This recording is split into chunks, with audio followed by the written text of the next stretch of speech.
Theosis. His divine power has given us everything we need for a godly life through our knowledge of Him who called us by His own glory and goodness. Through this, He has given us His great and precious promises, so that through them you may participate in the divine nature. Continue to work out your salvation with fear and trembling. God created human beings in His own image and His own likeness.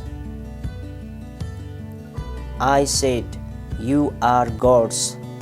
You all are sons of the Most High." Yet to all who did receive Him, to those who believed in His name, He gave the right to become children of God, who, being in very nature of God, did not consider equality with God something to be used to His own advantage.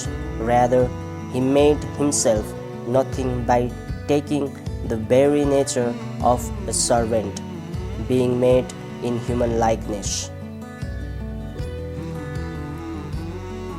Dear friends, now we are children of God, and what we will be has not yet been made known, but we shall be like Him, for we shall see Him as He is.